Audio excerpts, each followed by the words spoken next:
There you go. Hi, everyone. Welcome to the Health Seniors Human Services, Youth Education and Human Rights Committee meeting. This is the regular monthly February meeting. My name is May Lee, and I am the chair.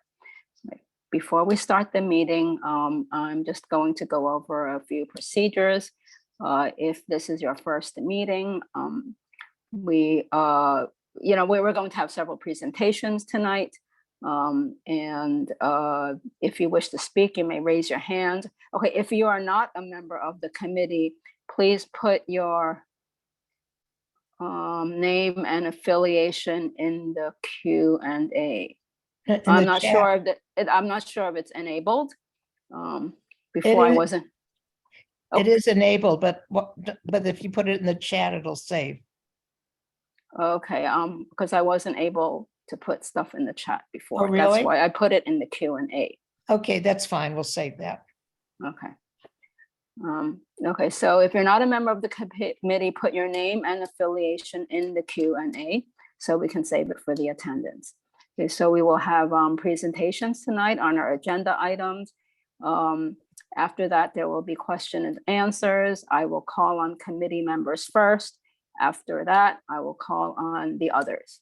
Right, and please remember that the Q&A is only to be used if you have any technical issues or wish to speak but somehow can't, okay, because of the technical issues. But if you have anything to say, you raise your hand and you will be called on, and then you can speak. Okay, so before we start, we will have attendance and roll call and approval of the minutes. Thomas? I need Can you 1 take minute the on that, minutes? May. Okay. Yeah, okay. I need 1 minute, sorry. All right. So today's agenda, I'm going to switch it around a little bit from what you see on the website. After the roll call and approval of the minutes, the first thing we will discuss is the presentation from Presbyterian Hospital. And then after that, we will go to the carbon-free healthy schools. And after that, we will have any reports from the CABs, the community advisory boards that we attend as representing CB3. Our Okay, CEC rep is not here today because she's at the CEC meeting, so we will not have a report from her. Okay, are you ready, Thomas? Yes, I am. Thank you for your patience. We're going to start our roll call right now. May Lee. Here. Thomas Rosa here. Larissa. Oh, she is absent. She's absent, okay. Ana Calderon. Eric Diaz. Larry Fenn. Here. Thank you. Shirley Fantasy. Shirley with us? No? Okay. Deborah Jeffrey Glass. Yeah. Was But that she's here? not likely to be here. She might be late, but she's not here now. No problem. Alicia. Alicia, you with us? Laura. Laura Lugo. Heidi. Heidi. Arnett. Arnett is at another meeting. She is representing CB3 at another meeting. Gotcha.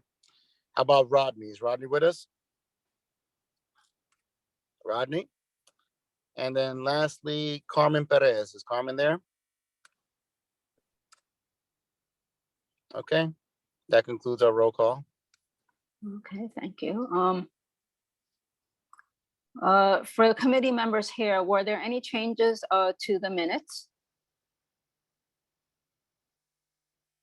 Yeah, I can't see if hands are people raised. I guess they would raise their. Okay. Okay, seeing none, then the minutes are approved. Okay, so we will start the meeting now. Our first agenda item will be number 4 on the website. That's a presentation from New York Presbyterian Hospital on their programs. We have Chui Lan and Ada Wong. Okay, so you can go ahead. Okay, thank you. Good evening, everyone. It's really an honor to come to the Community Board 3 Health Committee meeting. I want to also ask my colleague Ada to kind of raise her hand. We are actually going to be rotate ourselves for the following months to attend these meetings and to give you guys some of the updates and also to hear, you know, what is needed out there in the community. You know, I understand, you know, the prior 3 years, you know, really have changed, you know, our life, you know, of survival, right?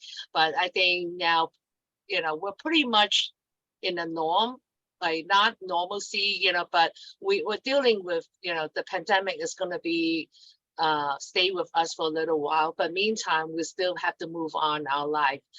So I want to bring to your attention that we actually have a series of virtual activities that been operating, you know, for the past 3 years. So I have sent 2 flyers out, I think, before this meeting.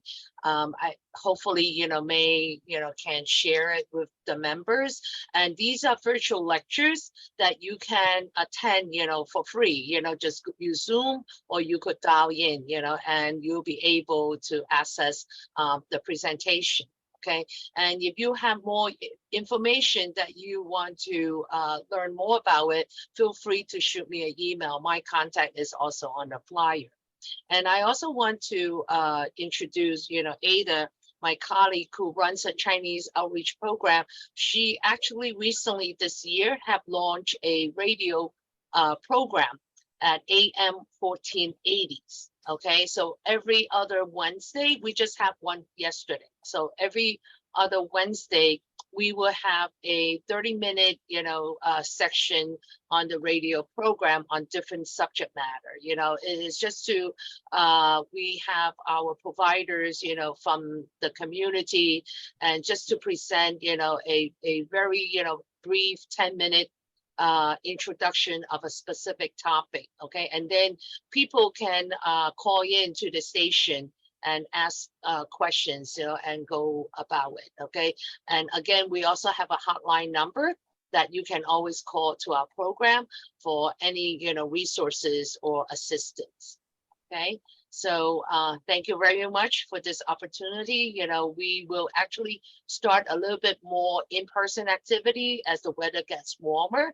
So look out, you know, for the flyers that I will share with this group, and you could disseminate it to, you know, the community across the area. Okay, Ada, is there anything you would like to add? Need to unmute. Okay, hi, just want to say good evening, everyone. Thank you for inviting me, and then you will see my face like from time to time. As Chuman said, we're providing so many like either virtual or in-person health lectures and other activities. So we will spread the message, and once we get more update for you next time. But you are also welcome to contact either me or Chuman, and then you need any update for our community work. Thank you, and look forward to working with everyone.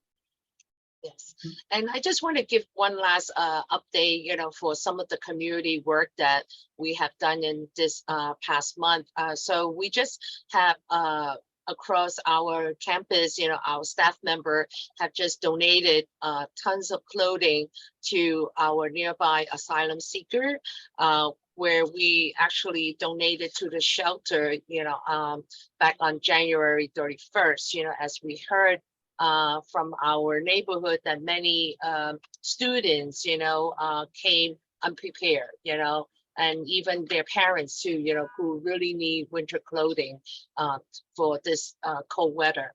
And we also have recently have a collaboration with the Losada Center at Lower East Side, where we will be supporting some of their Senior Day program, which is a wonderful program for the local seniors where they meet once each month, so we hope to see everyone more out there in the community. And if there's something or any new ideas that you guys have, feel free to let us know.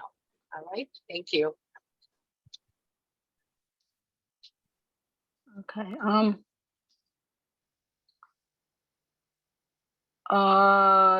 To Chui and Ada, if you have access to the chat, you could put a link to your flyers in the chat if you have. Is that Yeah, possible? I enable the chat. You should be able Okay. to. Yes, we are, yeah, now I can do it. Okay. So just, you sent us 2 flyers, I believe, 1 or 2. I did. I sent 2 flyers. One is about some heart health lectures coming up for the end of this month. And then there's another flyer where we're going to start a pain management series. It's going to be happening next Tuesday, I believe. Yeah, Tuesday night, the 14th. Okay. Yeah. Do you think I'll be able to share on the screen? I have it on my computer right now. But Okay, we could in a little while. I could share it like as a link in the chat so people can, have a copy. Is it on your website somewhere? Is there a link to the flyers on your website? I mean, you could. no, link I think I sent the flyer separately to Susan. Yeah, Okay, I don't have the link on for now. Yeah. Yeah, we don't have it for now. So we'll Okay. sometime during the meeting we'll try to If put it up. Do No you have problem. it? Could you send it to me again or no? Yes, I could send it Okay, to if you. you send it to me again, Yes. I'll try and copy or copy the attachment if I can. Sure, Right. thank you. I apologize. I have to run to another meeting. So thank you for inviting us. Okay, good night. Thank you. Okay, good night. All right, so our next agenda item will be from the campaign for carbon-free and healthy schools. And we have 2 speakers here today. Yes, we have Tori Queso, and there's somebody else. I think Jean wasn't able to join us. It'll just be me. Okay, Tonight. great. Okay. Yes, thank you so much for inviting me to present to your committee. I'm gonna just share my screen and if you can. You should be able to. It says that you disabled participant screen sharing. It says what? It says the host disabled participant screen sharing. Let me see.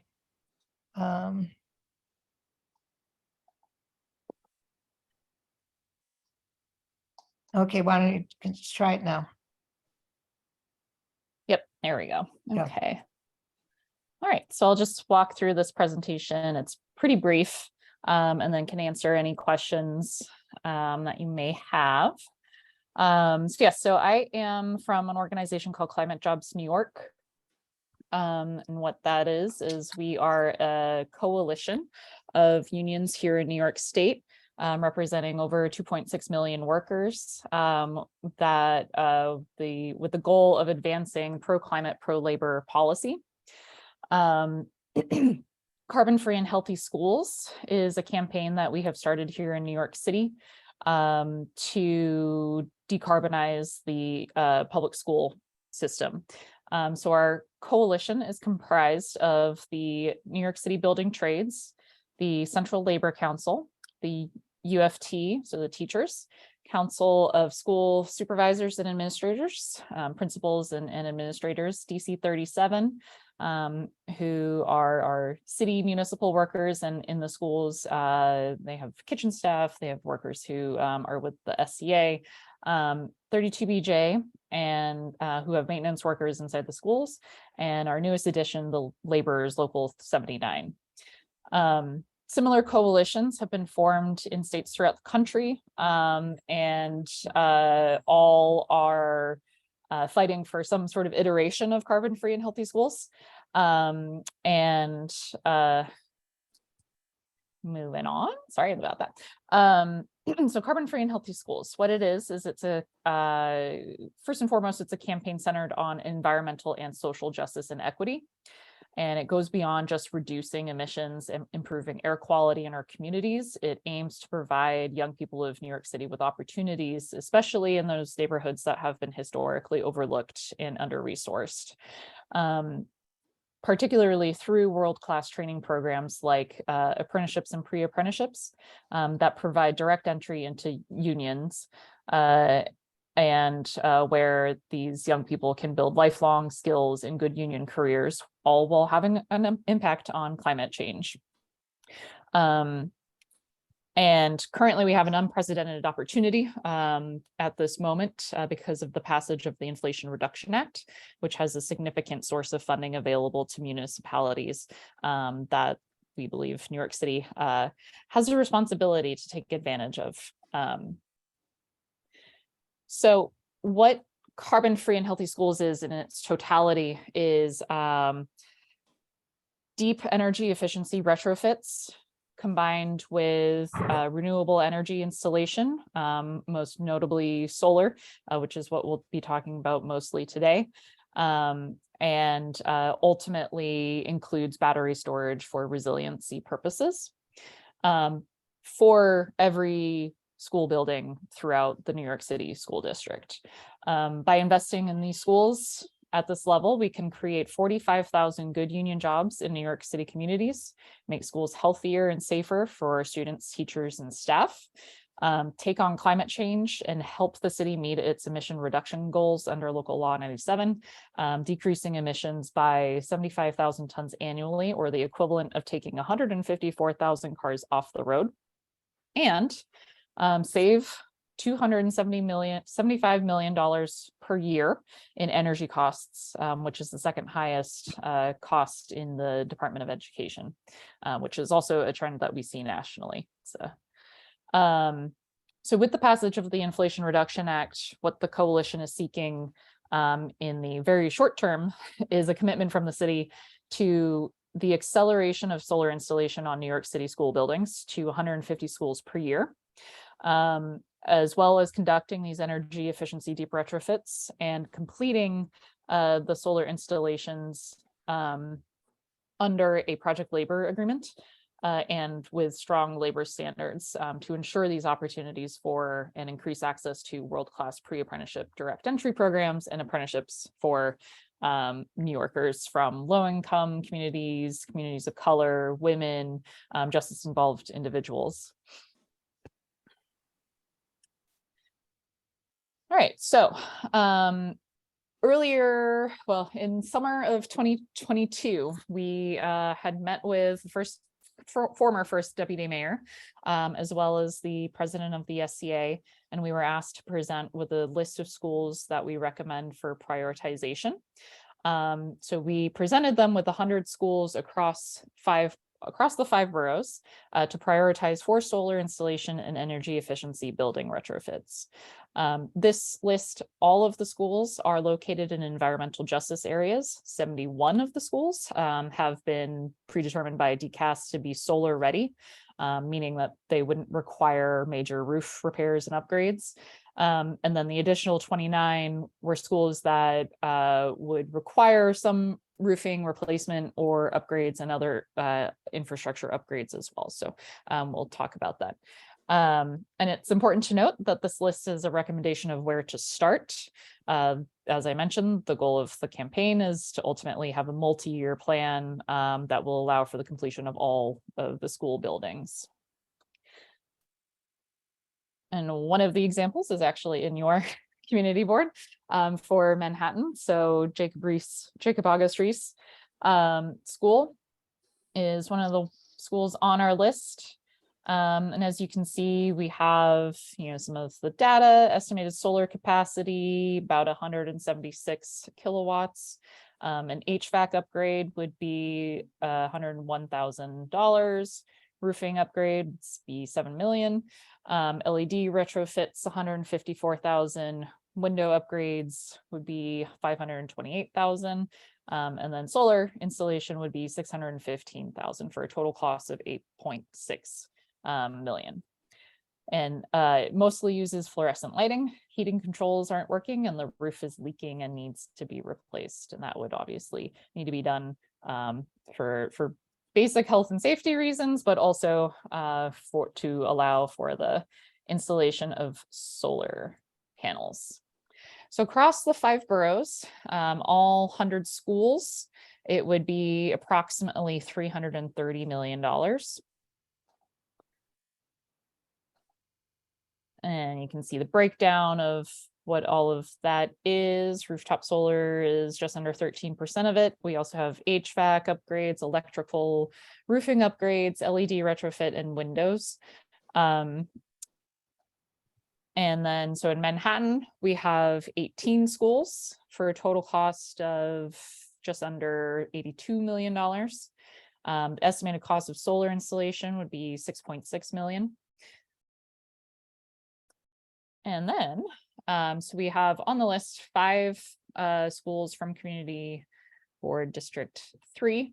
When it says project in construction, that means that when we, so maybe in the fall, the SCA shared with us which schools from our list had roofing projects that were already in construction. So 3 out of the 5 have roofing projects that were in construction at the time, which means that they should be solar ready now or here soon. These 3 schools, or 5 schools, sorry, have a total estimated solar capacity of 821.5 kilowatts. The estimated cost of solar installation is 2.875. And then the total estimated cost with all of the retrofits included is $50,791,548. There's an asterisk there because the majority of that, about 29 million of that, is in just 1 school alone and is mostly electrical, roofing, upgrades. And that number comes directly from the SCA's capital plan. So that's a number given to us from the city. Inflation Reduction Act, just wanted to give some numbers about how advantageous this program is and why we think we need to be pushing with some urgency in capitalizing on it. So the Inflation Reduction Act will provide $1.32 billion in IRA funds to install solar, or 40% of the total $3.3 billion cost. So through the Inflation Reduction Act, there is a direct payment clause for the income tax credits that previously were not available to municipalities and nonprofits that are now being made available through direct payments. It's 30% if you're meeting prevailing wage and certain other clauses. You get a 10% bonus for it being in a low income community, and then an additional 10% bonus for it being Buy American. And of course, we're encouraging by New York as well to make it even more local. The IRA will also provide, through that same provision, $1.03 billion of the $5.15 billion, or 20% of the cost of retrofitting the city schools.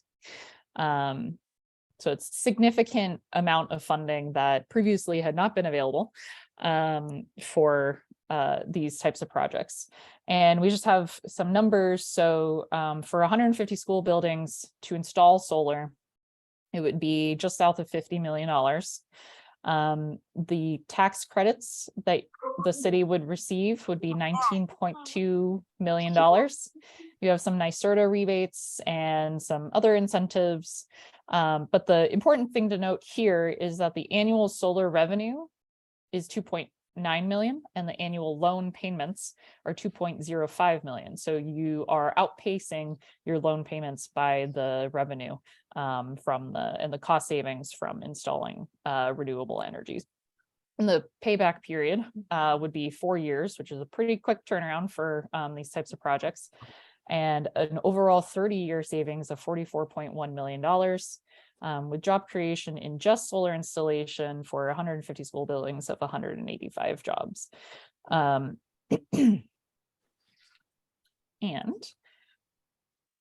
final slide, just wanted to touch on workforce development because we do view this as a green jobs initiative as well.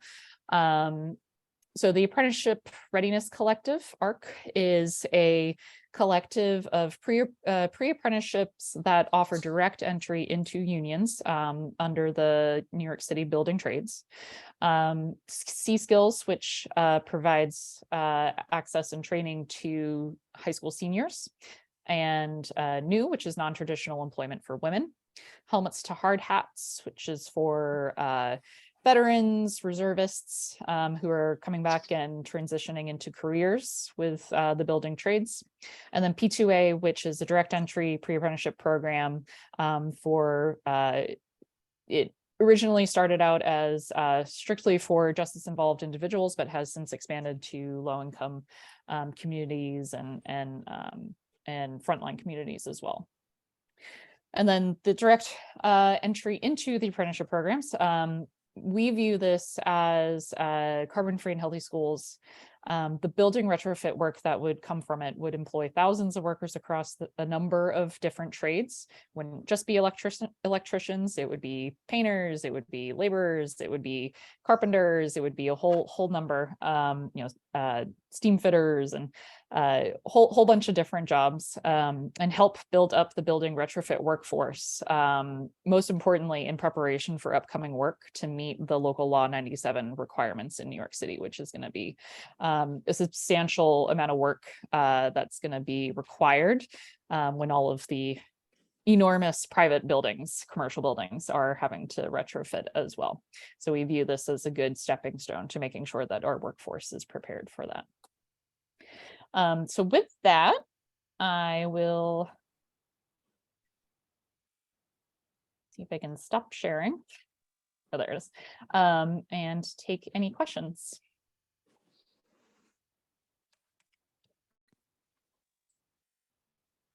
Wait, hold on. Sorry about that. Okay, I see that Susan has, I'm gonna put the raise hands. Sure. So I Susan, want you have to, your hand raised now. Go ahead. okay, thank you. I want to talk about the workforce development. How are you recruiting people from our community? Well, so the pre-apprenticeship programs that I mentioned already have recruitment infrastructure in place. But one of the many reasons that we are coming to you and to a number of other community boards and borough boards is that we want to make sure that when we are in the process of doing recruiting and outreach for the workforce development, that we have partners on the ground and can come to you and share information. So we have partners for you. Mm-hmm. We have the Lower East Side Employment Network, which Community Board 3 was a founding member way back, like around 2005. But it is a network of workforce development groups, and we keep incorporating, and they're just exactly the people that you are looking for. We have worked with Workforce One. The Girls Club, I don't know if you've ever heard about the Girls Club down here. They're one of our newest partners, and they're actually looking for exactly the kind of apprenticeship program that you are talking about. So I will very happily put you in touch with them. Yeah, absolutely. And it's possible and probable that the apprenticeship and pre-apprenticeship programs that we work with under the building trades are also in contact with them, but doesn't hurt to. I'm going to tell you, honestly, it's been very difficult with the unions. We have tried over the years and met with unions many times. It's very hard to do local hiring, to even have them use their list. We have been able to work on apprenticeship programs that target local high school groups and our local NYCHA developments, but it's very difficult to do that, but we keep trying. But, and we definitely, I'll connect you. Thank you.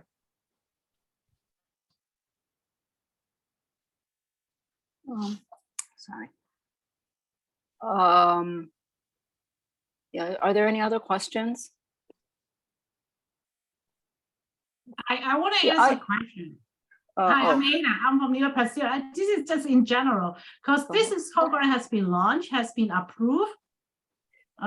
No, so we are still in the process of having discussions with the city council and the mayor. I will say that, well, the city council is supportive. We have been having positive conversations with the mayor himself as well as his administration. And we are, I will say that we're like out of, I think, the education and persuasion discussion and into the implementation discussion of how to actually do it. So things have been moving forward.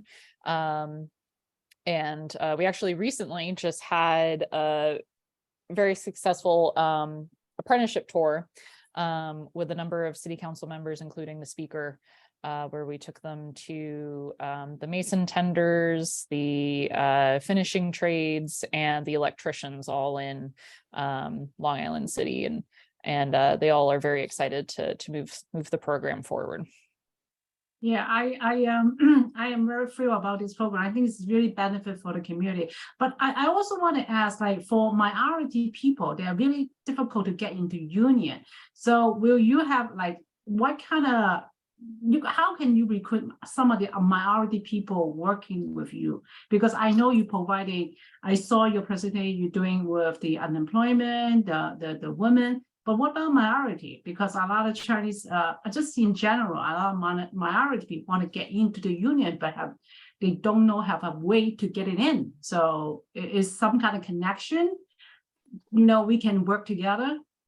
Yes, so the pre-apprenticeships are a good way to do it, but we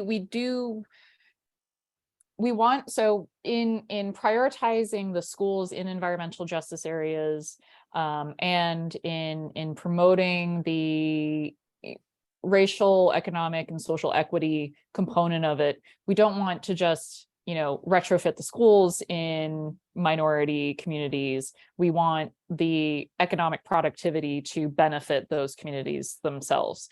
So a lot of that will come down to like project labor agreement discussions and labor standards discussions and community benefits agreements. But it is our intent to make sure that this is opening doors for folks who normally don't have doors open for them. Yeah. Yeah, we want to hear more from you. Thank you. Okay, Susan, you had another question? Yeah, this is, so there is a lot of racism in this area in hiring.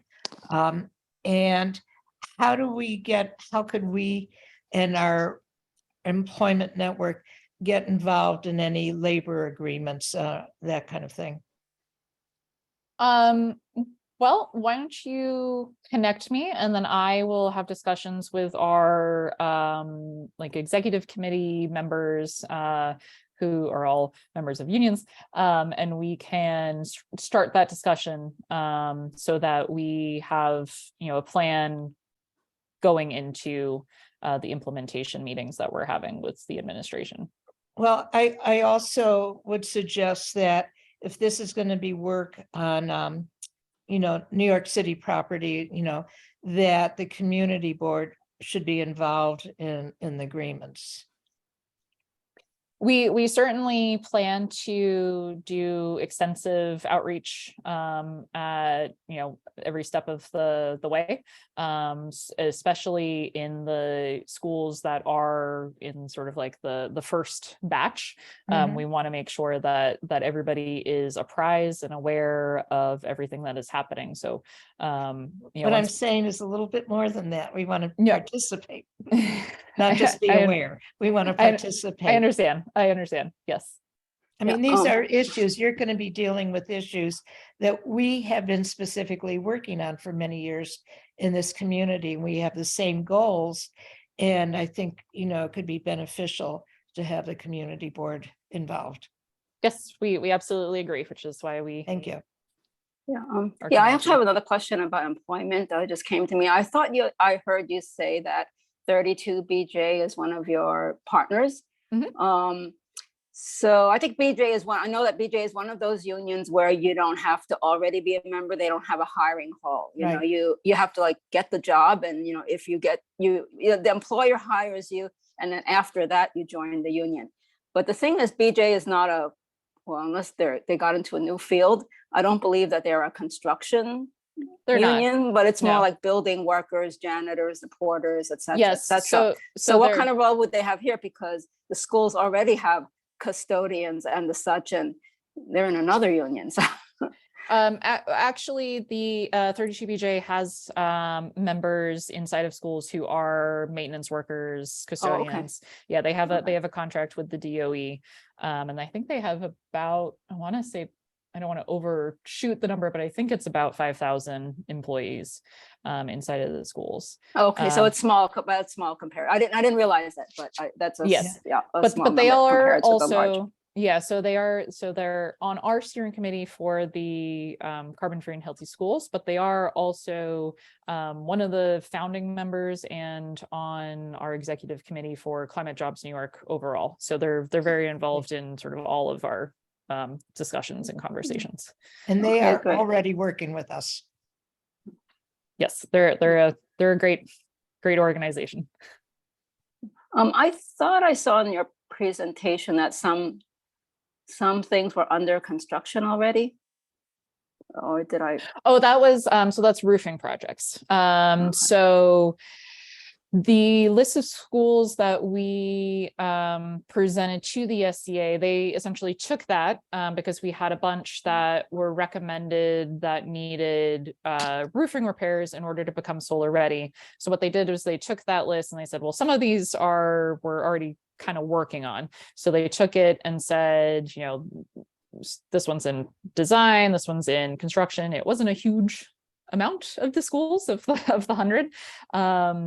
So your community board district is a little bit of an outlier in that you have 3 out of the 5 that the roofing projects were already under construction. But yeah, that was Uh-oh.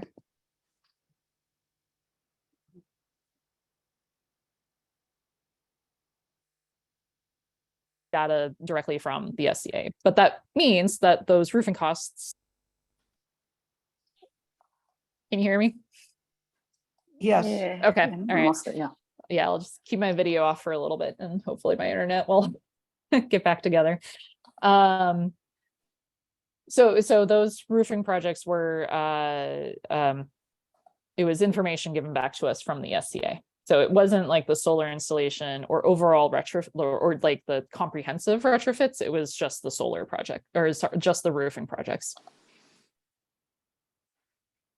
Oh, okay, great. Are there any other questions? I don't see anything. Let me look at the participants.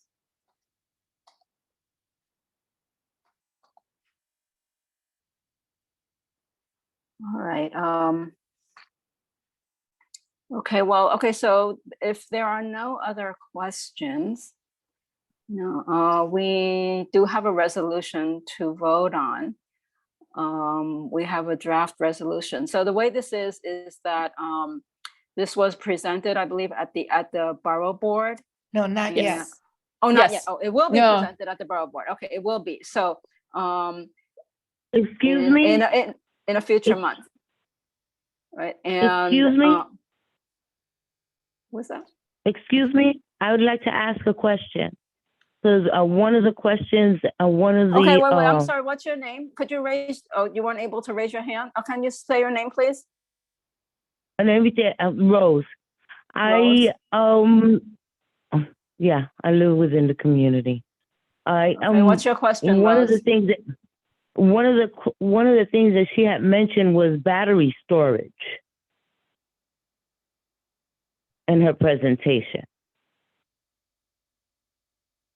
And I Yes. wanted to ask, where exactly are they going to store these batteries? And because the climate is it changes from hot to cold, hot to cold, hot to cold, and that can affect batteries.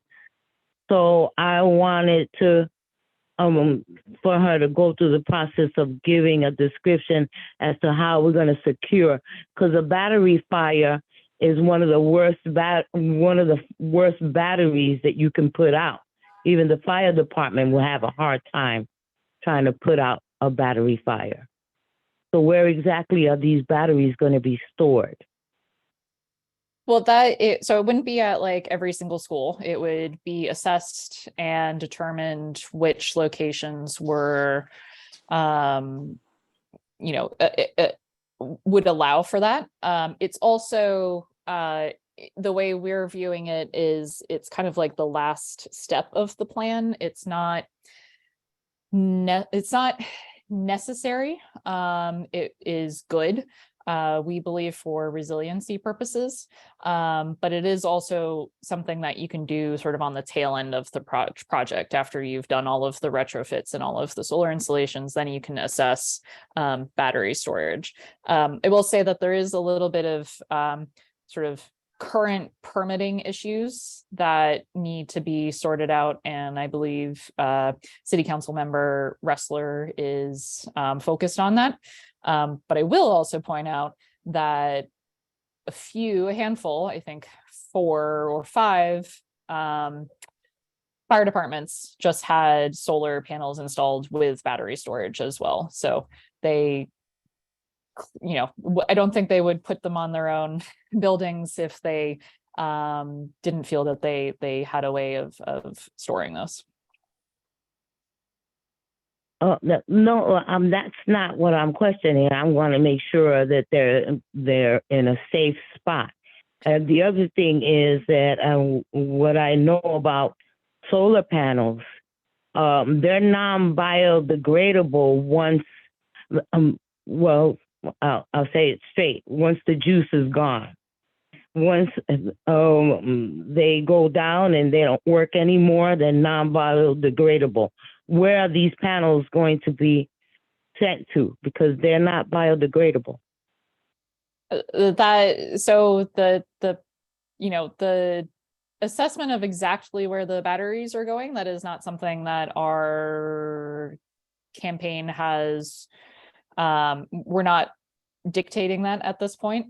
And then in terms of the disposal of solar panels, that would be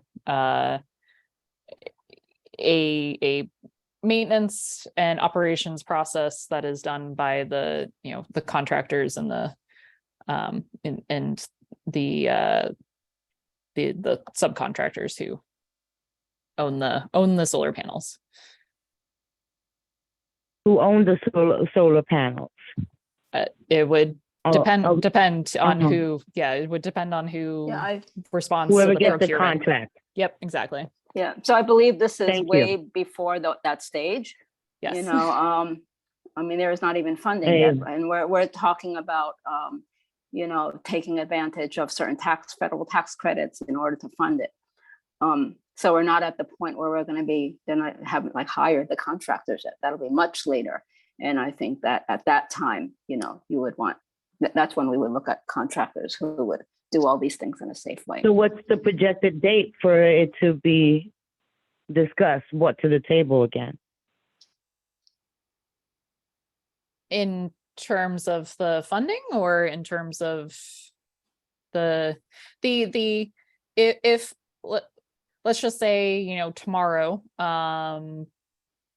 they pressed go and they funded everything and they wanted it done immediately. These 150 schools could, as long as the roofs are all ready to go, it could be done in a matter of a couple of years, the solar installation. Okay. Thank you. You're welcome. All right. Okay. So before we go to the reso, one more call for questions.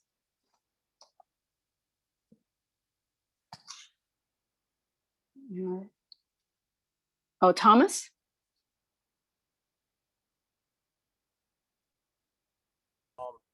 I had a question. I absolutely see this as a very futuristic plan, and it's something that's going to upgrade. Like, our infrastructure is just so old in this city, so I'm very excited about it. I'm just curious, has there been any allocation for persons with disabilities to participate in any of this new initiative? Because this is going to be the future anyways. And I'm just curious on your side, has that been a discussion? Because we have both students as well as adults in the community who have skills, but oftentimes don't have the opportunities to work on projects of this kind of stature. Has that been a discussion? It hasn't been a discussion in terms of specifically for the disability community. Speaking about schools, there is sort of an idea that we haven't pitched yet, so but it's floating out there, where it's essentially like a community benefits agreement, except with, so that there's an example of it in the Seattle schools, where any work that's retrofit work that's being done on Seattle public schools, they have a like a pre-apprenticeship program that hires and trains high school students, so like specifically from that school. So it's so they're basically kind of like how they do with NYCHA here, where if there's work being done on NYCHA, there's a percentage of the workers who have to come from NYCHA housing. In that, any project that is being done on the schools would require a certain percentage of students to be a part of the apprenticeships that work on that school. So that is something we've discussed, and I could see that as being a good avenue for incorporating particularly students with disabilities. Especially with the schools in the district, if you can let Susan know about it, we surely have students in most of the schools that may be able to benefit from that. So we'd appreciate that, being considered when the time is right. Absolutely. Thank you.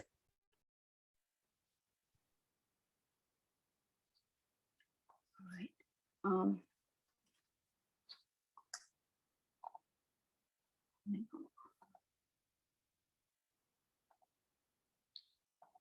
right. All right. Okay. I see a few more members signed on. Just joined us recently. Did you have any questions before we talk about the reso?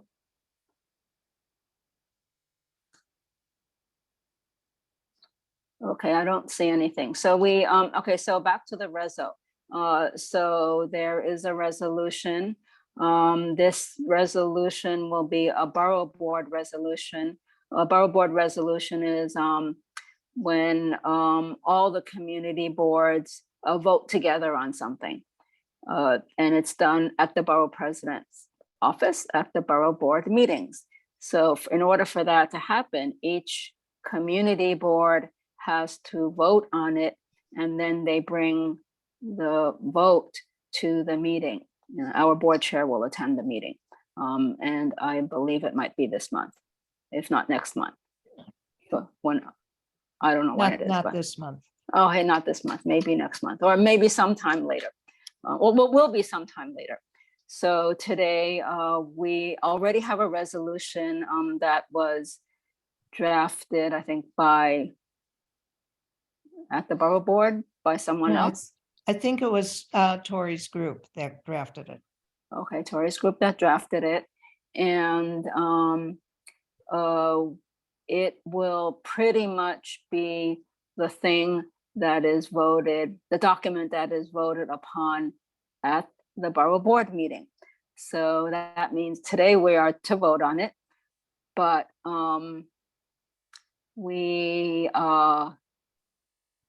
because it's the same document that many other board members, boards are voting on. We're not, we wouldn't like change it that much. We might do some wordsmithing, but the content of it is pretty much what was presented to us on the slideshow. Thomas, do you want to, can you share it on the screen to let everyone see it and read it?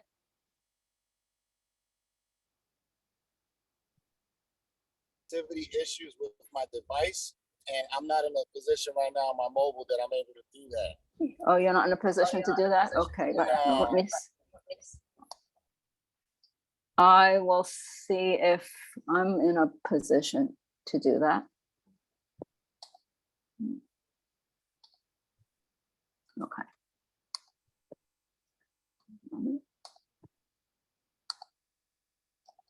Should be able to. Oh, now. I'm not enabled. I just, Oh, but you're on here twice. Let me make him, yeah, the other both one, of the them. other one that you don't see me. okay, no. Okay, now you're enabled on both of your names. Okay.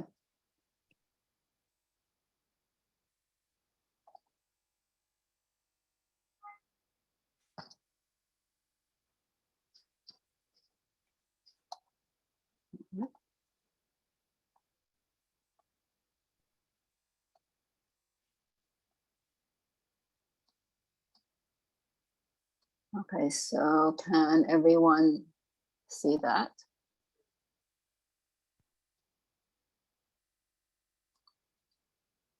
We're just joined by this- our superintendent.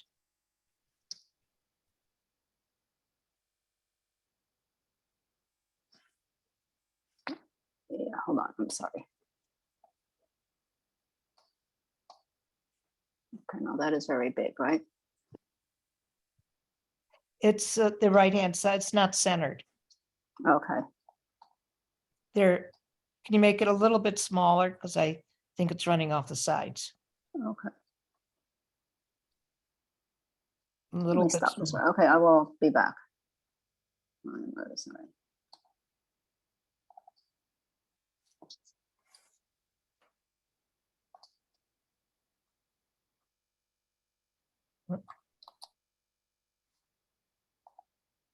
Okay, I will come right back. Hold on.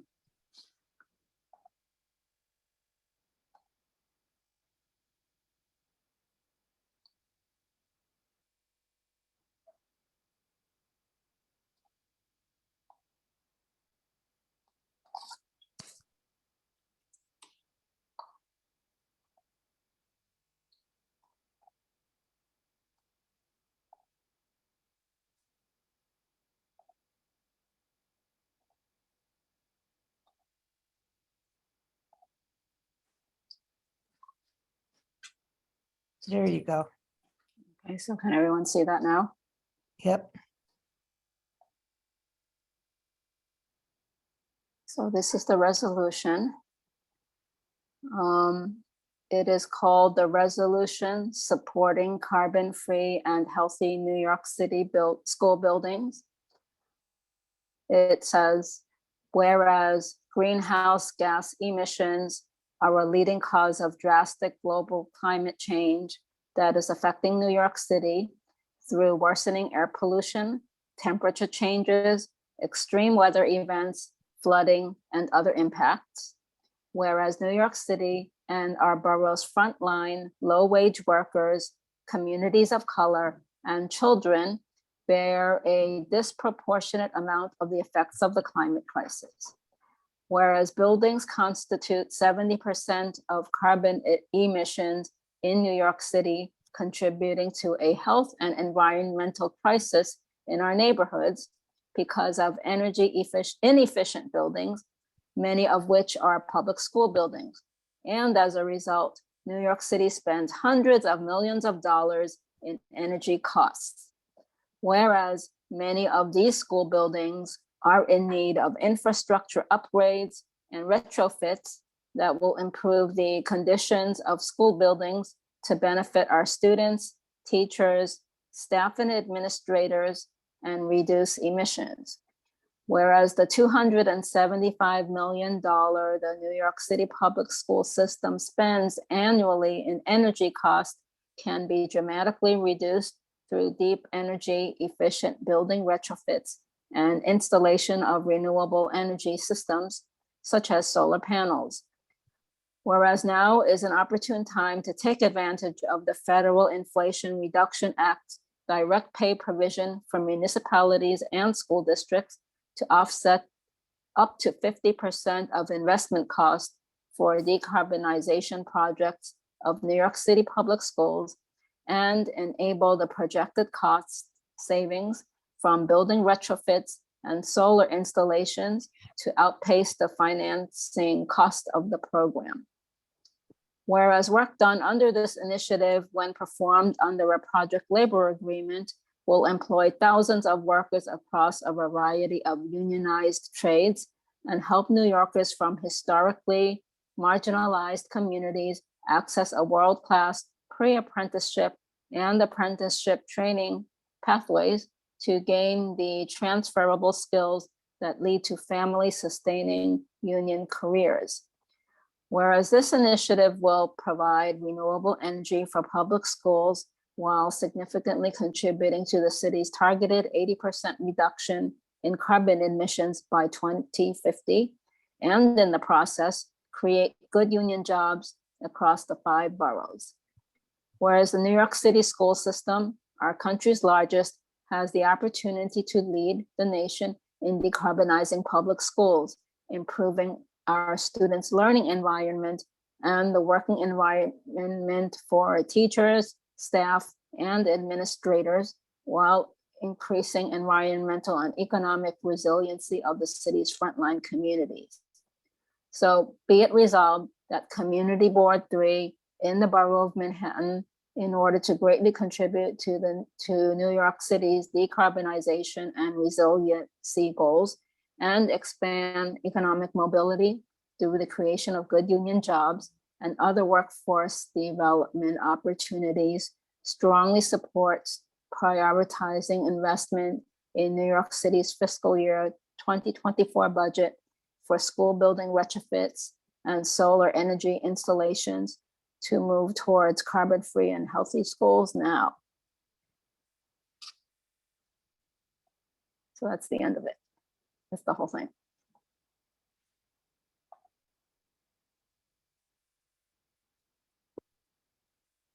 Susan, yes? Now, can I suggest a few words addition?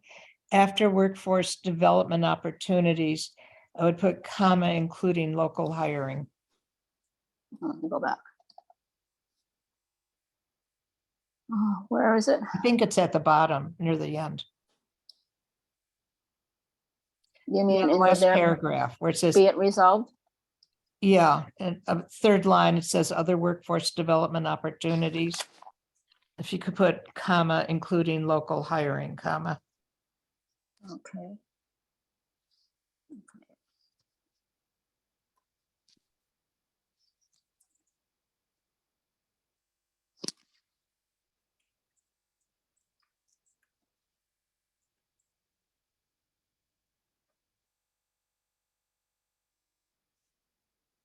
Okay, is there anything else from anybody else?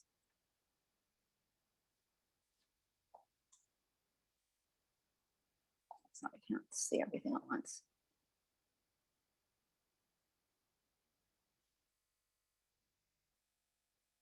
All right, I don't hear of any changes from other committee members.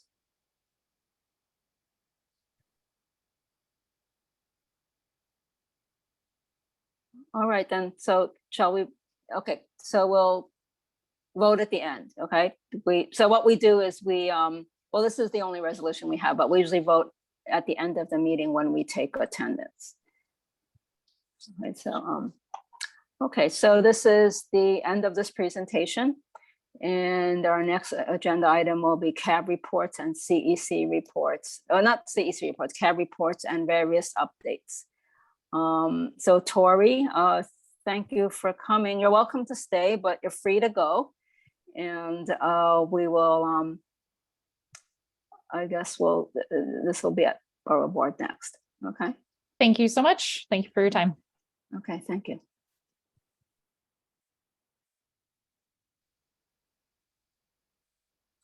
All right, so let's, I know Susan, you have an update about the, let's go to CAB reports first, and then we'll do the update, some updates we have about, our various programs and projects. Okay, CABs.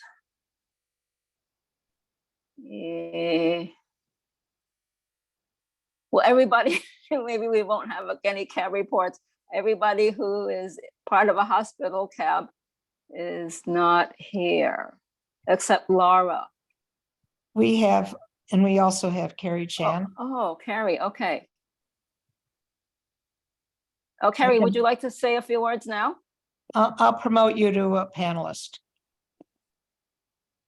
Thank you, Susan. Can you hear me? Yep, Can you see me? nope, Oh, we could see a C. I can I can see all of you, but my camera is on though. Well, she could have, anyway, it doesn't matter, she could have said it that way. Oh no. No, I mean, they said, yeah, but anyway. Oh, okay. Well, thank you so much for having me here. Yes, I just want to update the board that we have been receiving many asylum seekers across all of our schools. And we are having a community resource fair on March 5th so that we can give our families hygiene kits and clothing, book bags, everything. So I'm hoping that we can get a lot more donations, and Susan, I'll send you the Okay. flyer so that you can share it out with the entire board. Is that okay? Sure. Okay. And I know that I wanted to provide some updates as to the data that was requested at the last meeting, but I just learned that that you were having this meeting during my CEC meeting. So I don't have the data with me, but I'm happy to join back the board at the next meeting to share the updates. Okay. Carrie, we did have a question since you are here. You had, this is not about the asylum seekers, it's more about what you talked about last time. You talked about the, was it that middle school, the IB school? Yes. And I thought you said that they were willing to, they wanted to, present the, let more community Yes. members know what they're doing. And Yes, you had yes. suggested that they could possibly come Yep. to a CB3 committee meeting.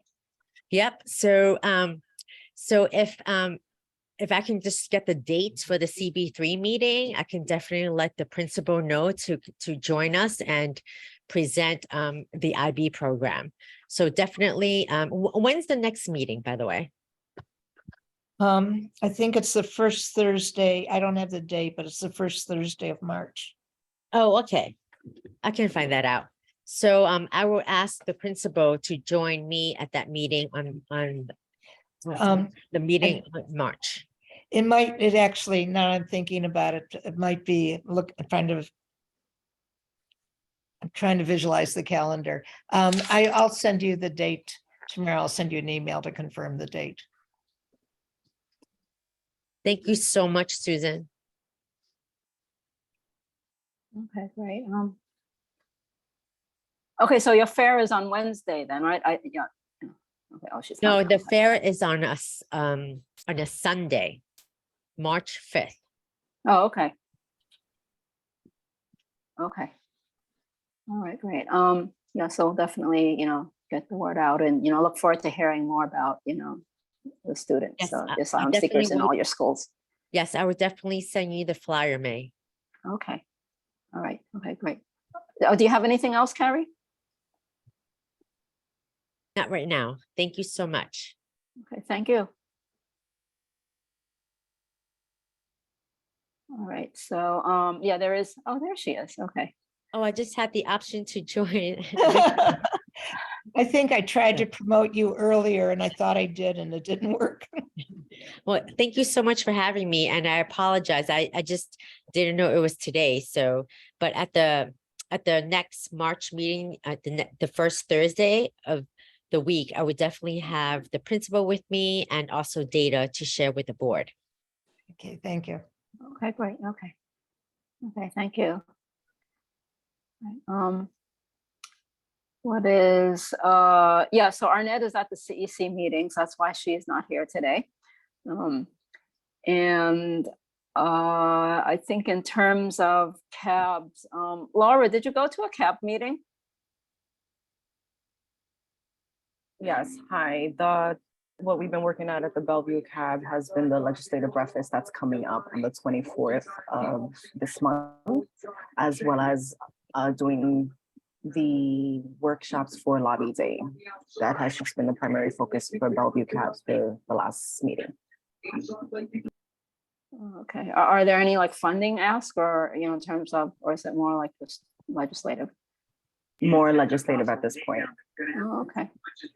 Okay, Laura, uh, are you a parent at EBTF? Yes. How are you? Good to see you. I see Likewise, the Karen. picture that we took together. That's right. That's right. Thank you for joining us tonight. Okay, great. Yeah, so also in the future, Laura, if you have any, you know, other information you want to share with us about, you know, their ask or, you know, what they're doing on, you know, feel free to. Okay.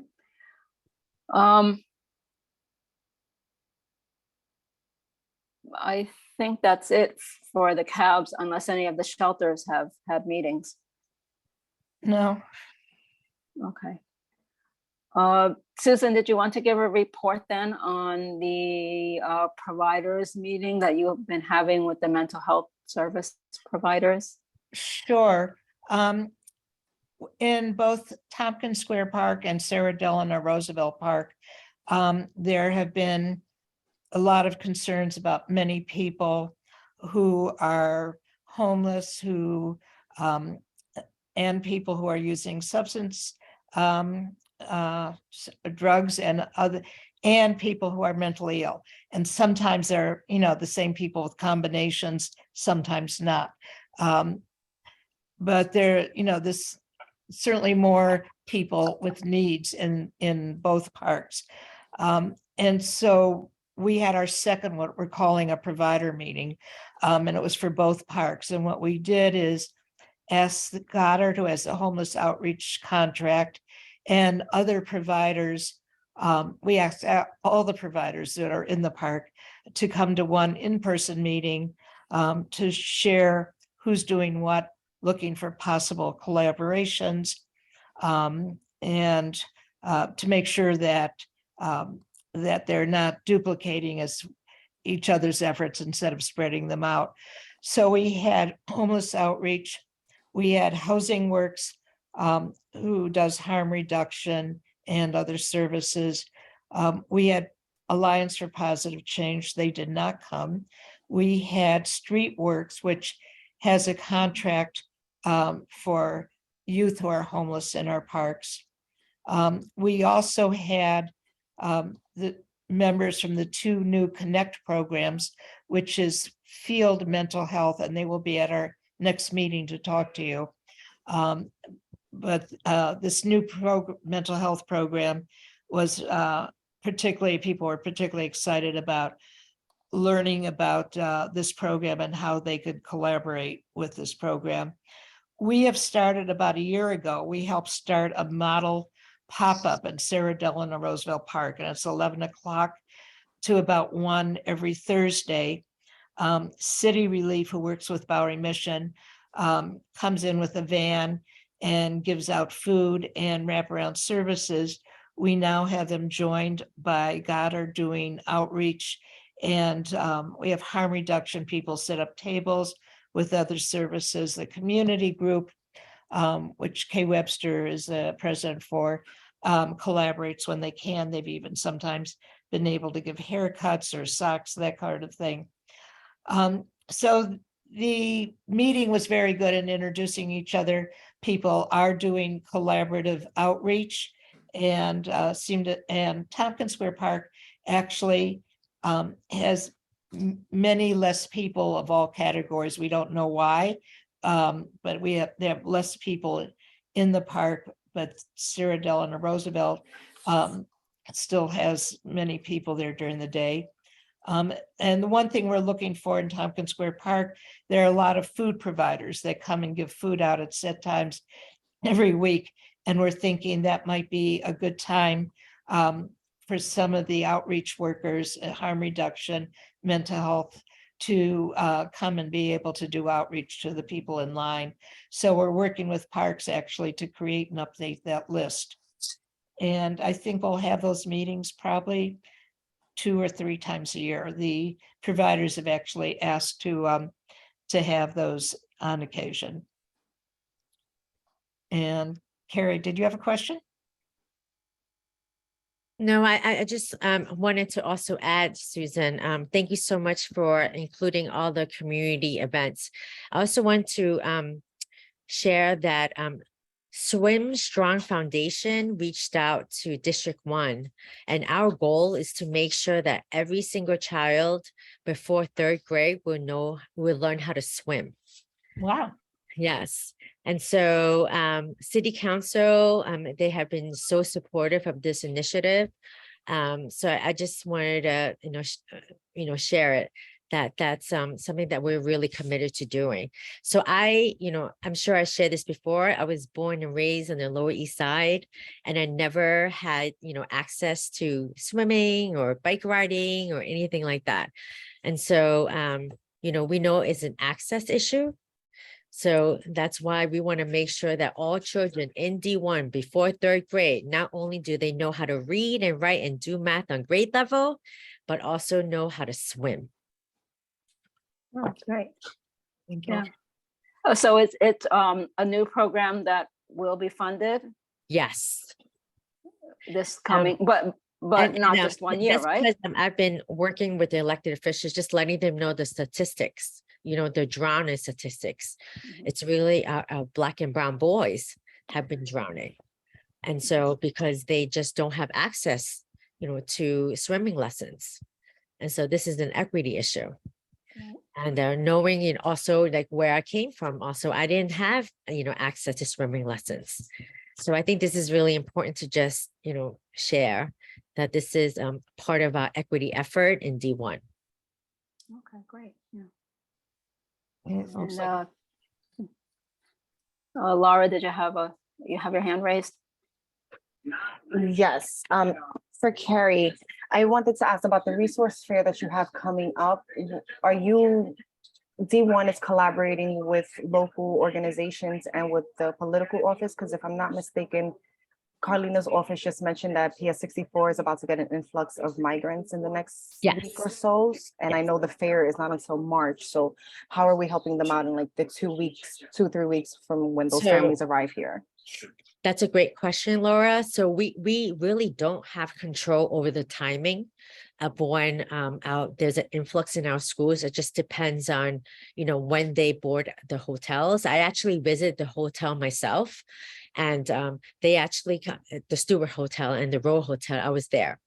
And so they're actually, they come at different times, during the month, during the day, but PS 64, I actually went to that school yesterday. They have a whole committee ready to embrace them with open arms. And so they already have a school store. They already have a pantry. They have, obviously they have a space. So, we don't recommend asylum seekers to schools that don't have the room capacity or just not ready, so I'm confident that 64 will be receiving a lot more. But again, the timing, we don't have control over that. Thank you. So are you going to pass the flyer, but you want more organizations to participate with resources? Is that what it's for? So, Okay. yeah, so, we're just hoping to gather more new resources. They need like socks and underwear and, just the basic and pajamas, just the basic needs. And so, we've been getting a lot of hygiene kits, which is really, it's needed as well, but we just need the basics right now. Okay. And you're also looking for organizations that have services for adults, like English classes or immigration help or whatever. Yep. So we have New York ID, I think that's what it's called, coming to the resource fair to give our families ID as well. Oh, the ID NYC. Okay. Yep. Yeah, okay. So, but if you know of any other CBOs that you think, can join us and to make sure that our asylum families have the information that they need, please let me know. Okay. So the kids are, I mean, you said you went to the Row Hotel, so the kids are coming from hotels everywhere. Yeah, not just the ones close by. Yeah. Okay. And so, we're just trying to,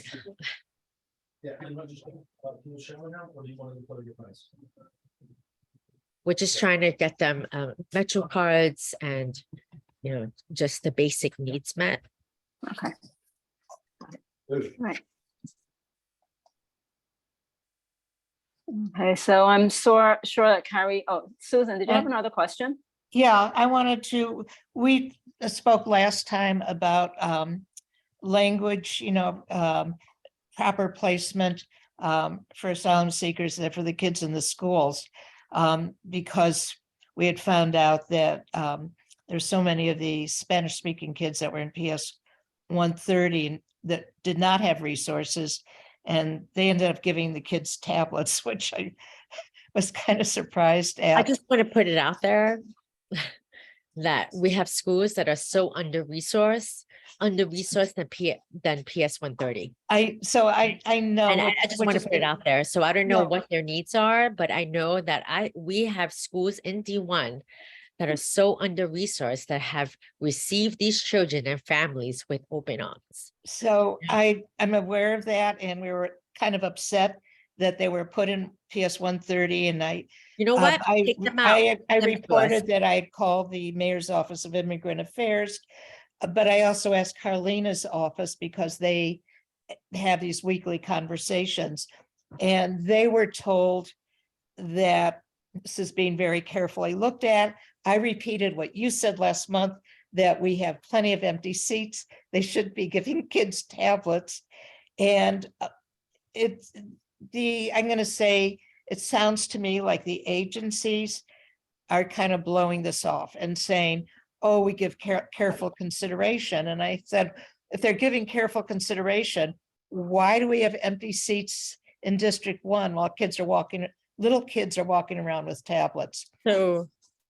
So I Again, know I they're don't working have with the the fir- schools, but I don't think they're doing a good job of working with the schools. So first thing is that D2 supposedly is saturated. They don't have any more seats. And so they reached out to all the districts in Manhattan and asked who has the capacity. And D1, of course, we have the capacity, we Right. have space, we have the heart, we have the capacity because many of our schools are dual language. And so we were able to really accommodate the influx of asylum seekers. And I have to tell you that D1 was the one who was present at these hotels, who are the ones who are registering these children and to make sure that they had Metro cards to go to school every day. Well, and the agencies just don't seem to be very sincere, or honest, or something. I just, to all fairness, I just think all the agencies are overwhelmed, and so we are just all learning how to accommodate the influx. But whatever it is, so, if any schools that feel that they can't serve or accommodate these families, send them to D1, we'll do it. Excellent. Okay. I don't see anything else, and I know Carrie is a busy person. But if we have, I don't see any other hands raised for Carrie, so. No, I don't see any hands raised. Okay, but yeah, we'll be in touch. And thank you so much for coming. Well, thank you for having me. And so definitely at the next meeting, I will have Principal Ricks to present for the IB school, and I will have the data that the board have asked for. Okay, great. Okay, thank you. Okay, Thank you. okay, Bye, Laura. all right. Let's go back to cabs. No homeless shelter cab meetings. Is that correct, Susan? Correct. Okay, and you reported on the help provider Right, program. right. Okay. Okay, so I just wanted, I'll give another report update.